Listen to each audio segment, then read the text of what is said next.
G'day again, it's Campbell here from teakdeck.com.au based in Australia. Okay, moving on to this is probably video number 3 or 4 I think. Our most popular phone call, which we love, is the good old-fashioned, I've got a router, I'm just going to route out all of the seams phone call. We love those. Guys, we use routers all day, every day. We've got big industrial routers, we've got small routers, we've got little plunge routers. Routing a seam out of a deck scares the living you-know-what's out of us.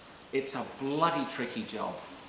Now, Jimmy Donga at Teak Decking Systems in Sarasota in Florida tells me that some of their more skilled guys, not everyone, but some of their more skilled guys will use a upcut, ball-headed CNC router piece.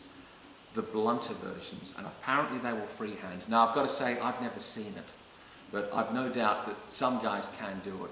But look, we're talking about professionals, we're talking about guys that do this all day, every day. Please don't think that you're going to nip off down at Bunnings, pick up a 20-buck sander, throw in a 5mm router bit, and you're going to clean all those seams out. It just doesn't work that way. Look, I know some people are going to say, look, it's easy, it's going to follow the path of least resistance, it's going to cut the cork out and it won't damage the teak. Take my word for it, it will. Guaranteed you'll slip, you'll make a mess, and you're going to bugger it up. We in the trade will generally, not generally, always use a jig. Nearly everyone will use a jig or a guide. Now, there are differing systems for doing it. I'm going to move away from the router for a second.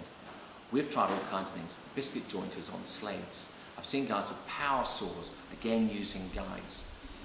There are numerous different systems that you can use, but at the end of the day, we've found if you're going to be using a router, and in particular if you're working on a rebated deck, and this is something that a lot of people didn't understand when this started. If you've got a rebated deck, you may have an additional 3, 4, 5mm of teak underneath what you think is the seat of the seam.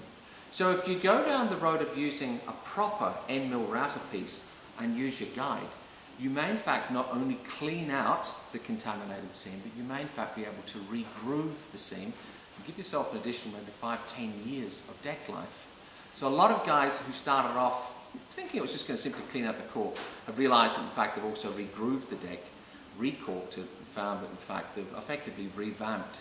A bit like a truck tyre, they've re-grooved the tyre, they've brought it back to life. So it's a good system. But look, please, like I say, whether you're going to use one of our jigs, whether you're going to use one of your own jigs, you must use a guide. You will stuff up if you go by hand. But like I said, we'll do a demonstration later on, but please be careful, go slow, and use your tools properly. Thank you.